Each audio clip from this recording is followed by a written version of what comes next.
Hello, I'm Christine Williams, a member of the Chicago Region chapter. In my former role as historian of LAI, I worked with Richard Cook, Rachel Eds, and others on a series of webinars based on Richard Rothstein's book, The Color of Law.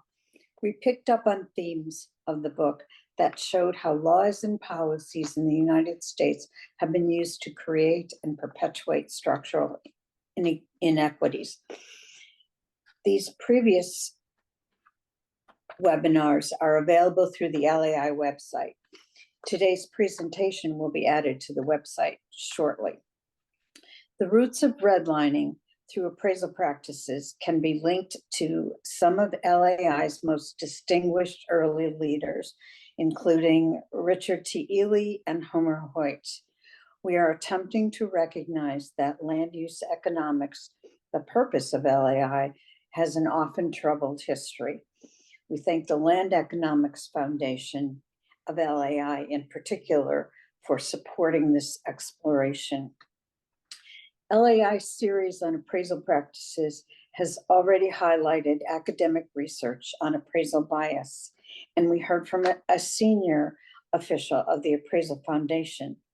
A program coming up on December 13th will feature the president of the Appraisal Institute and will be a fitting follow-up to what you will hear today. Our speaker today is James R. Park, Executive Director of the Appraisal Subcommittee of the Federal Financial Institutions Examinations Committee. I will leave it to Jim to untangle that for you. Jim brings to this challenge a background from various senior positions in appraisal, mortgage lending, and banking industries. Jim's presentation will be followed by an opportunity to ask questions. Please send them to me through the chat.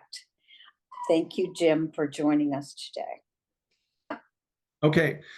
Well, first, thank you, Christine, and Rachel, and the entire LAI group for inviting me to be here today. So thank you for the invitation to be here today to talk about the appraisal profession and some of the issues that have come to the forefront recently regarding the lack of diversity, the need to improve the diversity of the profession, as well as some appraisal practice issues and lack of education that are now identified, and we're going to talk about how we got there.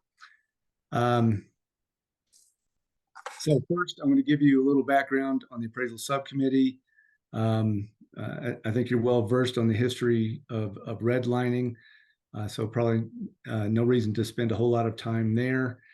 But the appraisal regulatory system that we have in the country is very, very unique. So I just want to touch on that to make sure to give you some context for the rest of the presentation. And then I think the main interest is in PAVE and the work that the PAVE Task Force did. PAVE stands for the Property Appraisal and Valuation Equity Task Force. So I'll talk about the history there and then some of the outcomes so far. And then I'll touch on some other initiatives that the Appraisal Subcommittee is engaged in regarding appraisal bias.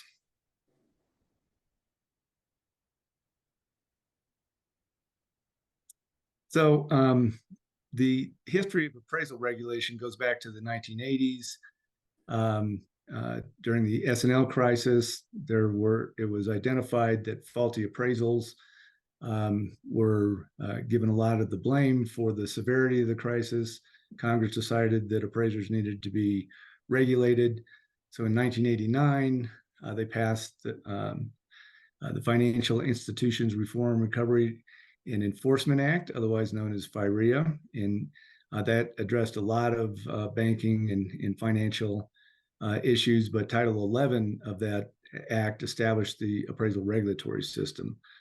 In 1991-92, all states established appraisal regulatory programs. So in every state, in the country, and 5 of the territories. You have to hold an appraisal credential, meaning a license or a certification, in order to be eligible to perform appraisals for federally related transactions. So in 2008 and 2009, of course, we had the latest big financial crisis. And then that brought about the Dodd-Frank Act, which is the first time that Title 11 had been significantly amended, and it required states to regulate appraisal management companies, and required the Appraisal Subcommittee to monitor state appraisal management company programs. And for those of you who may not be familiar with appraisal management companies, they're basically go between companies, between lenders and the appraiser, to provide review services, to provide a firewall. Part of the Dodd-Frank Act was requiring lenders to have a firewall of some sort between the production staff for mortgage for lenders and appraisers, because of the pressure that appraisers had been put under previously. So the lender can either do that internally or hire an appraisal management company to procure all the appraisals they need.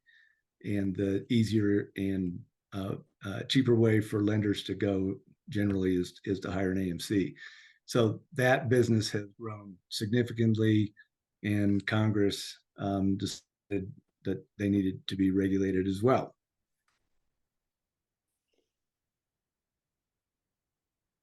So the appraisal regulatory system consists of 3 main players: the states, the federal government, and the private sector. The private sector is the Appraisal Foundation. They have congressional authority that they got when the system was set up to write the standards, the Uniform Standards of Professional Appraisal Practice, otherwise known as USPAP.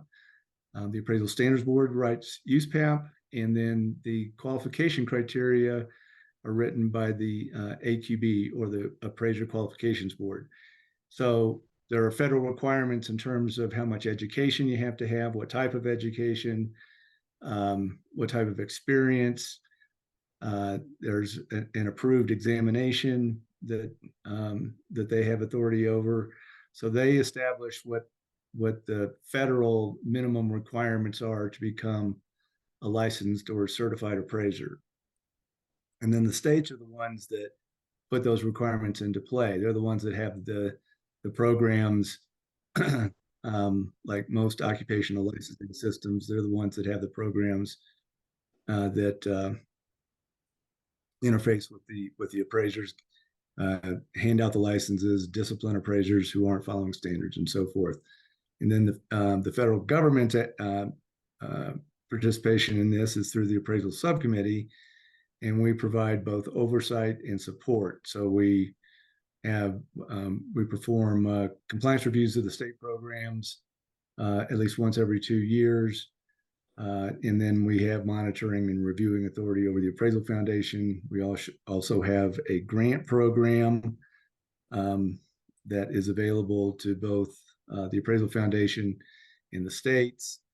And we've had 15 states currently accepting grants. So the Appraisal Subcommittee is a very unique organization. The whole system is extremely unique. And we're part of that uniqueness. We're made up of 7 of the big federal financial regulatory agencies, basically all the agencies in Washington, D.C. that regulate residential and commercial lending. So the Federal Reserve, OCC, National Credit Union Administration, FDIC, HUD, FHFA, the Federal Housing Finance Agency, and the CFPB. And the CFPB currently is chair. So those are all the agencies that make up the board.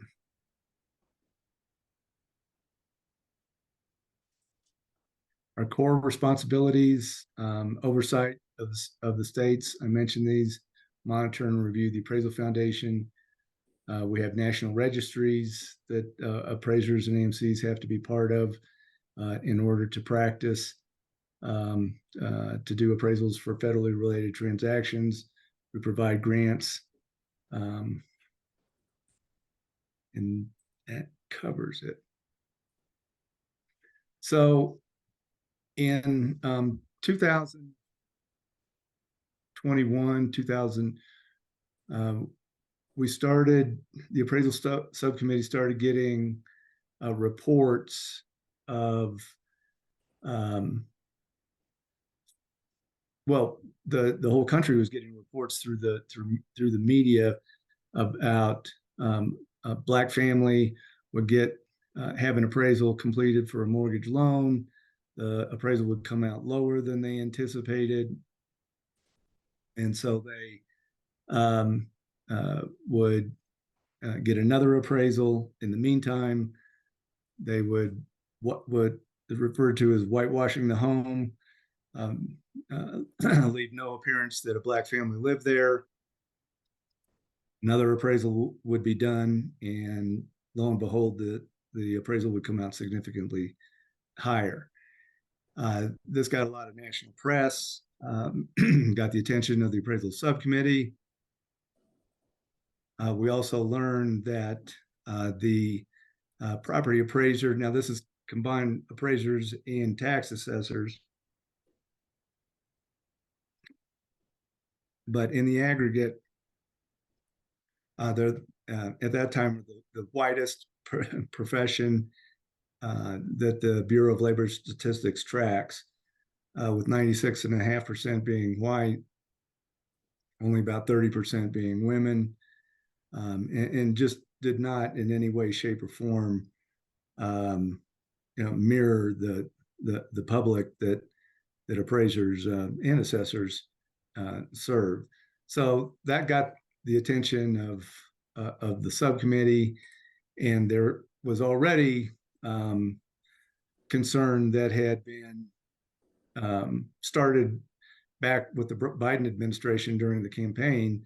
And one of the first things that President Biden did was to establish the Property Appraisal and Valuation Equity Task Force, or PAVE. Secretary Fudge, Ambassador Susan Rice were the two co-chairs of this. When it rolled out, the vice president led that charge. So this was a very high level kind of task force put together from the very top of the administration. There are 13 agencies and offices that were part of this, including the appraisal subcommittee, and also all 7 of the agencies that are on the appraisal subcommittee. So the the group met for about 15 months, and then a year ago, last March, the March of 2022, the action plan came out. For any of you who have not read it, I would encourage you to go to HUD.gov, and you can find it there. If I should have the URL here, but if anybody is, you can just Google it, HUD PAVE, and it'll come up that way. If you have any trouble finding it, my email is simple. It's jim@asc.gov. Just shoot me an email and I'll send you a link to it. But I think you'd find it to be an interesting read, not just on the recommendations, but the history that got us here. So the action plan, again, there were 13 cabinet and independent federal agencies that were part of this, over 150 stakeholders from inside and outside the government took part in this final document. There's 21 unique agency actions that are committed to, and then 42 more discrete commitments that the agencies have pledged to take care of. So to summarize the action plan, it outlines the history of racism in the valuation of residential property. This is a problem that goes back 100 years or more, to redlining that the federal government set up in the 30s. Examines the various forms of bias that can appear in residential property valuation practices, and describes how government and industry stakeholders will advance equity through concrete actions and recommendations.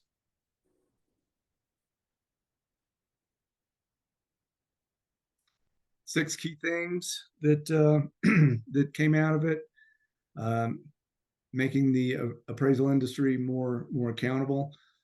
I'm going to talk about these a little bit more in depth here in a minute, but empowering consumers with information and assistance. A lot of most consumers / borrowers don't realize that they can, if they're unhappy with the appraisal, they can ask for a reconsideration of value of that appraisal. And then if they are afforded that opportunity, what do they do to support their opinion that the appraisal is incorrect? Ensuring that technology-based alternatives to human appraisals don't perpetuate bias either. So there's a significant amount of concern among a number of the agencies about automated valuation models, or AVMs, that now have a very prominent place in mortgage lending around the world, actually. Cultivate an appraiser that looks more like the communities it serves, and then coordinating enforcement to keep industry accountable. Appraisal bias complaints to the state appraiser regulators are a fairly new thing. They haven't received many of those types of complaints over the years. In many cases, the states simply aren't prepared to handle those types of complaints. And then leveraging federal data to inform policy practice and research on appraisal bias. There are government agencies that have lots and lots of data regarding appraisals that they're now starting to let out. I'll talk about that in a minute. The top line commitments that all the agencies made is to strengthening guardrails against unlawful discrimination, enhancing fair housing accountability, building a well-trained, diverse appraiser workforce, empowering consumers to take action, giving them the information that they need, and then providing researchers and enforcement agencies better data to study and monitor to what degree valuation bias exists.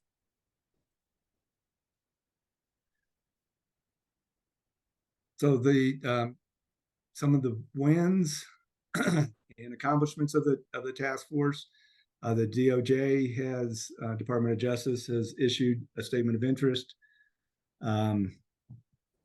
In this issue, the several agencies issued a comment letter to the foundation, to the Appraisal Foundation, making sure to clarify their responsibilities regarding Fair Housing Act and Equal Credit Opportunity Act responsibilities.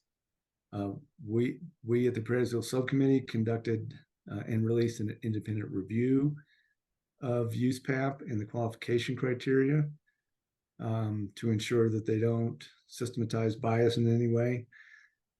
And then FHA also issued a mortgagee letter to clarify their position on non-discrimination requirements applicable to appraisers and lenders.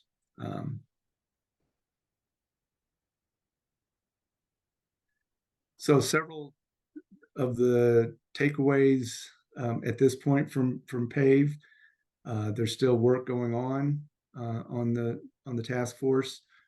It certainly slowed down from earlier, but there are still these action items that are being worked on. One of them is reconsideration of value guidance. As I mentioned earlier, most people don't even realize that they should have an option if they think that there's something wrong with the appraisal to get it reconsidered, and the lender should be making it the process available to borrowers.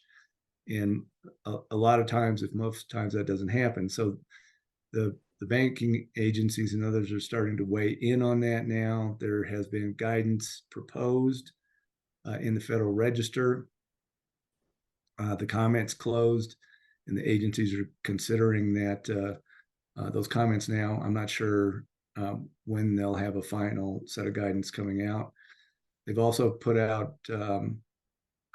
rules on AVM quality control. So that has also been in the Federal Register, was in the summer. That's closed, and they're considering the comments on that as well. The FHFA is releasing data from Fannie Mae and Freddie Mac that they've been collecting over the last 10 years or so. They've got tens of millions of property records. They're now starting to release a lot of that data, some of it publicly. There's been a lot more scrutiny and potential changes coming down the road in terms of the appraisal regulatory system. One of the real benefits has been simply drawing attention to unnecessary barriers to entry into the appraisal profession. One of the things that you have to accomplish is getting experience in the field as an appraiser, and that leads to a huge barrier of entry to people in underserved markets. And then I think another one of the key takeaways from this whole exercise with PAVE has been the recognition of really how important the role of appraisers in valuations of people's property, how important that role is to the financial system and society in general. So the subcommittee, as I mentioned, became very concerned about what is, what's taking place out there. We only have so much authority in this area. We only have so much authority, period. So we're trying to do things to draw attention to the issue, within our capabilities. And one of those was to study the standards and the qualification criteria. So we ended up commissioning a firm called the National Fair Housing Alliance, or NFHA. They formed a consortium with another fair housing law firm, Dane Law, and a firm that specializes in appraisal practices, Christian law firm, and they did a study of the standards and qualifications criteria. And we've also been holding hearings at the subcommittee level. So the National Fair Housing Alliance report, it was performed along with the two other law firms, and it came out with several problems that were identified with the standards and qualifications. I'm not going to go through the report here. It's a fairly lengthy report, but there are some common themes that came out through it and PAVE that I'll touch on briefly here. And those are problems with the governance of the appraisal industry. The Appraisal Foundation, while it's done a lot of good and positive things, really has no oversight.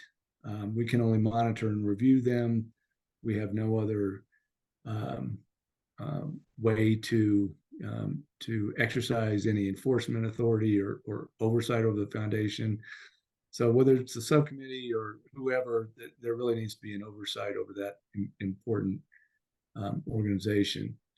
The fair housing requirements in training. Appraisers have never been required to take fair housing requirement as part of their continuing or qualifying education to become an appraiser. That's now changed. Starting in 2026, appraisers will be required to take fair housing training during their qualification process as well as their recertification process. The barriers to entry, as I mentioned, to the profession, that's become a clearly identified as a problem and most likely one of the reasons for the lack of diversity, because it's because you have to get that practical experience in the field for 2 or 3 years in some cases. You're really a burden to that supervisor who is providing that training, and the most likely person or persons who are going to provide that kind of training are family and close friends and so forth. So it tends to create a familial type of profession. So there are now a lot of things being looked at to break that history. And then compliance and enforcement training starting to be provided to the states so that if they get complaints about bias, they know what to do. Not every state appraisal regulatory program even has the authority to investigate a bias complaint, but they should know where to refer somebody who has come to them with that kind of a complaint. The subcommittee has been holding hearings. If you're interested, you can find them on C-SPAN. You can also find them on the CFPB's YouTube site. But we have been holding hearings over the past year since January on this issue. And really, it's been exploring the entire appraisal system from the regulatory system to how appraisals are developed, to how they're reviewed, and we're going to be. We just had our third one in November 1st, and we'll be holding our next one. Is going to be February 13th. This may be the last one. We're not sure. It was scheduled to be the last one, but now there's some discussion about maybe having at least one more hearing. But these are hearings where the Appraisal Subcommittee member agencies form a panel and bring in witnesses from the industry to provide testimony in front of the subcommittee and answer questions. And they've been very, very, very effective in really gleaning out a lot of information during these hearings. So we haven't made a formal announcement yet. Our website is asc.gov. It's something formal. A registration process should be up in the next couple of weeks. So, and if you're in the DC area and you're interested, there'll also be live audience capabilities. It'll be hosted by the Comptroller of the Currency, the OCC, on February 13th from 10 to 1.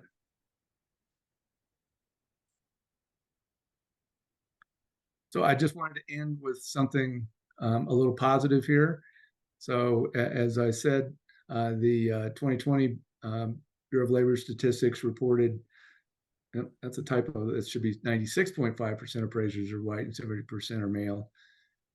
But in 2022, the BLS reported 92.4% of appraisers are white and 55% are male. So a couple years doesn't a real trend make, but hopefully that's some indication that things are headed in the right direction, at least from a diversity of the profession standpoint.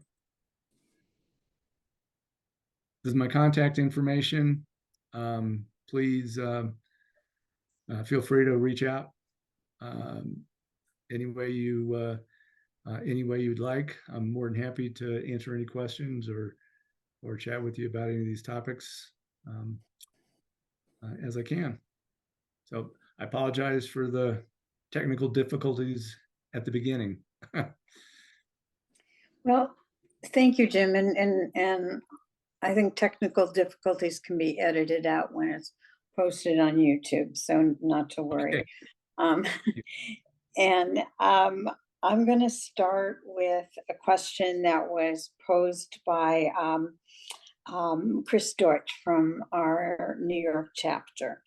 And he says the task force proposes reviewing the efficacy of the sales comparison approach to valuation, examining whether alternative approaches to appraisal valuation could reduce racial disparities, and examining whether guardrails can be placed on the execution of the sales comparison approach to protect against the perpetuation of past misvaluation. Is there an update to this review, and are there conclusions? Yeah, there is no update or review no update forthcoming or review that I'm aware of going on the sales comparison approach at the federal level. Okay. I mean, individual agencies could be that I'm not aware of, but yeah, I'm not aware of anything at the federal level. I have a couple of sort of in the weeds questions for you. You talked about the grants that you were giving from the ASC and that 15 states were receiving them. What are the grants for, and who's funding those? Yeah, good question. So all of the funding for the appraisal subcommittee comes from our two registries, the National Registry for Appraisers and the National Registry for Appraisal Management Companies. They pay a fee to be on those registries. So we don't get congressional appropriations or anything like that. All of our funding comes from there. I tell you that because that's where the grant funding comes from. So part of our budgeting process, we carve out grant funding for the states as well as the Appraisal Foundation. And the subcommittee is actually required to provide grant funding to the states. So it's an important part of our program.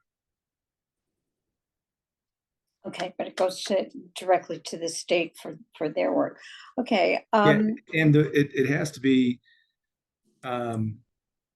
It has to go to the state appraisal regulatory program, and it has to be for Title 11 related work. So okay. All right. You mentioned technology, ADM, ensure that you're not perpetuating bias. What would you say is the balance now between the human and the tech in preparing an appraisal? Well, I think it's very much based on the availability of good data in areas where there's a lot of good data, where homes are rather homogeneous. You can do, ABMs can be very, very accurate. As the homes, as the properties get older, So you have more depreciation, as you have all of those things that contribute or take away from value, then AVMs lose their accuracy because you need somebody interpreting what you visually see. Now, I'm not saying that AVMs won't be able to do that someday, but I don't think they can yet. So rural markets, things like that are still pretty tough for AVMs. Okay. Thank you. This next question has sort of two parts to it. The industry consists of appraisers who are in very small shops and arranged to huge professional corporations like Deloitte. Can you tell us if this range has caused a variety of responses to your work? And then as secondary, you mentioned that you had 150 plus external stakeholders, and are the appraisers themselves part of those stakeholders, or just if you could expand on that a little? Sure. Well, so to answer your second question first, the stakeholders were from, I can't tell you who all the stakeholders were certainly, but they were from a wide range of the appraisal industry, the civil rights organizations in industry, federal government, and appraisers. So I think most importantly for this question is that the Appraisal Institute, the Appraisal Foundation were consulted and had input. We had listening. PAVE Task Force had listening sessions for the industry where you could, come into a Zoom meeting like this and ask questions, and there were several of those. So there's never enough industry contact and outreach probably, but there definitely was an attempt to get industry, to include industry in the final product. Okay, thank you. Another question, this is from our friend Chris Storch, and he's quoting from Market Watch that there were 75,500 real estate appraisers working in the US earlier this year. And it's down 20% from 2007. And it could fall another 3% each year for the next decade, according to the Appraisal Institute. Are there enough appraisers to fill current market demand? Is this something that you have concern about, or? Yeah, I mean, there is concern throughout the industry, and in the Appraisal Subcommittee, I think shares some of that concern that the industry is aging and graying. One of the other troubling statistics that I don't believe I mentioned was, the majority of appraisers are over 50, and there are a lot more appraisers that are 70 than there are 30.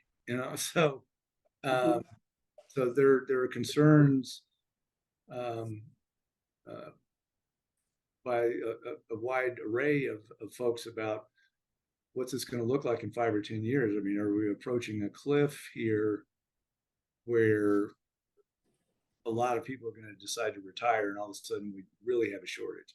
We already have a shortage of appraisers in rural markets. I mean, I think that's pretty well accepted and documented. And there are a lot of reasons for that. But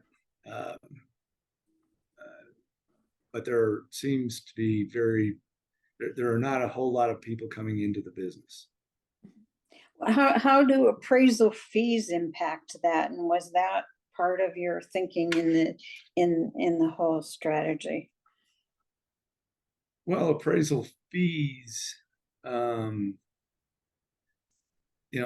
not something we really, get into. That's the marketplace. And I guess I'm not sure exactly what your question. Okay.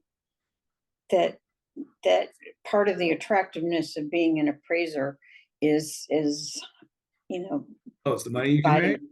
Yeah. Yeah, well, it is. It's a good profession. And if you're also a good business person,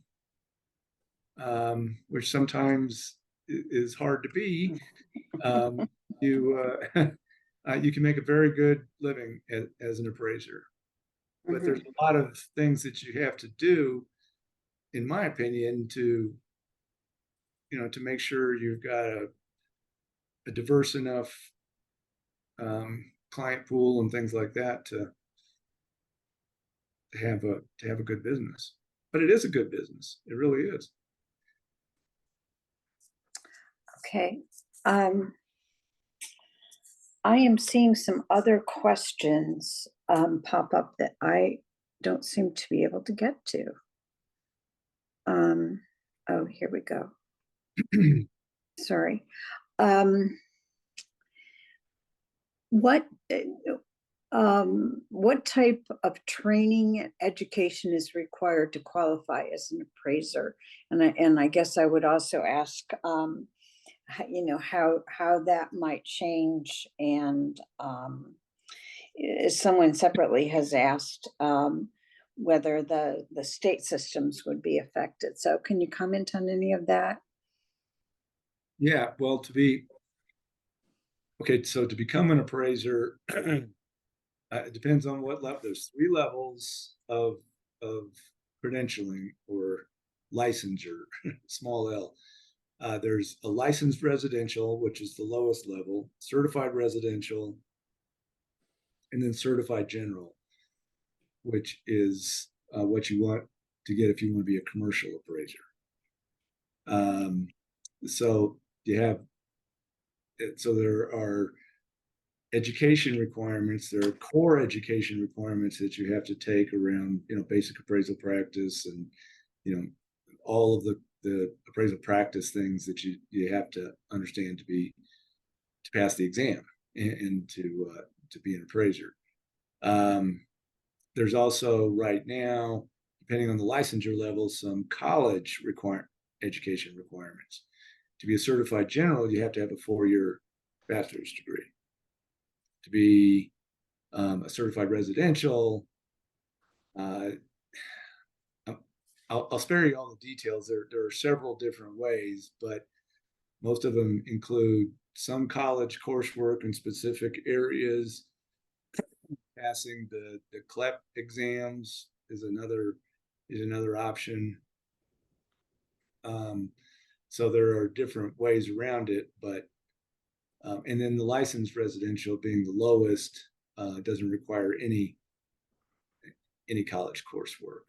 No advanced training. Okay. Yeah, but it does require the core appraisal courses. Yes. Okay. And this is a question I hadn't seen that goes back to the making money doing appraisals. And Harold poses this question. A while ago, AMC drove up the cost and reduced payments to appraisers. Is this still a problem? And this is one of the questions, as you said, depends if it's a good question or not, depends on your point of view. So Yeah, exactly. See what you can do. Well, I can honestly answer that. I don't see, I'm not in that side of the business. I continue to hear pretty frequently that it's a problem. Okay. Do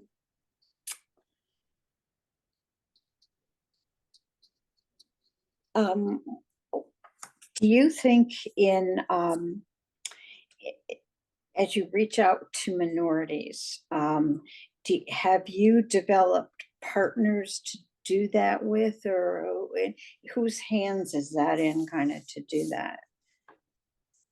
Sure, the industry has done quite a bit to reach out. There's let's see, the partners are Fannie Mae, Freddie Mac, the Appraisal Institute, Urban Institute, I believe, and they have formed a coalition called the Appraiser Diversity Initiative, ADI. Mhm. I believe one of the banks, I don't want to get the bank wrong, so I won't say, I won't guess, put up $5 million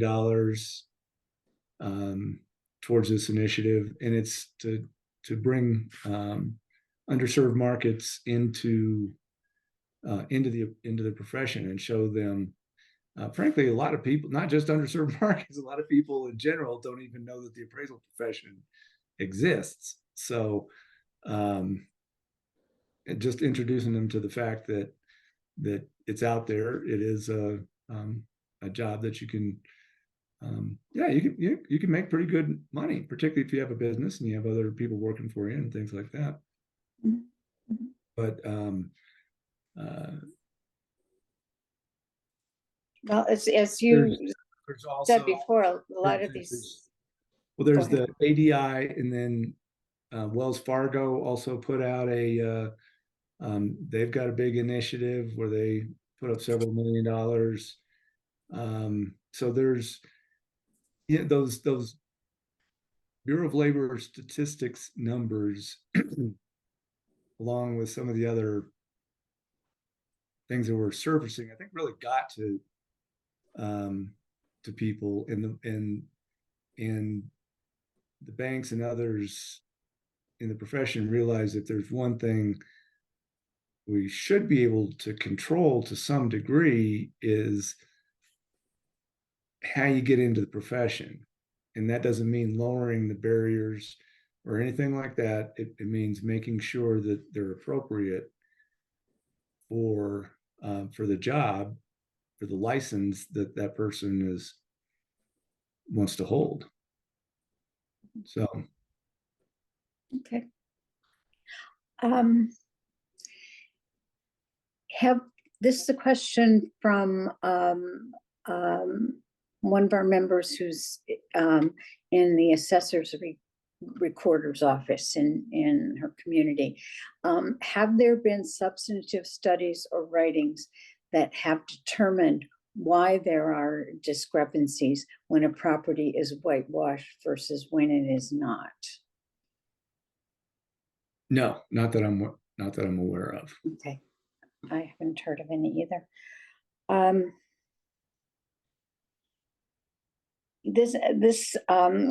this can be our final question, and it's from Rachel, and it's will there be an evaluation to assess the effectiveness of the new measures? So how do you know what's success? Yeah, great question. And that's one of the big problems that the appraisal profession has, is a lack of data. And so that is starting to be accumulated.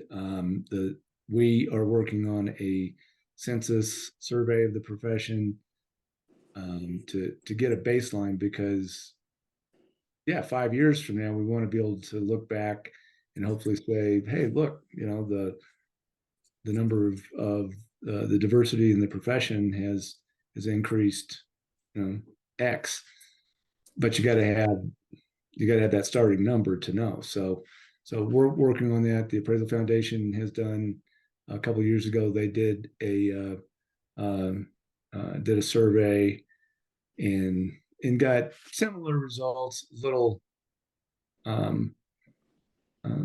more favorable to the profession, I guess, than the BLS statistics, but still not anywhere where it should be. So so we're starting to get some of that baseline data that has to that you have to get started for the analysis.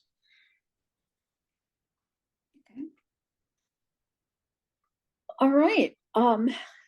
This has been enlightening, and Jim, and it fits in so well with our other programs, and with what LAI is trying to do.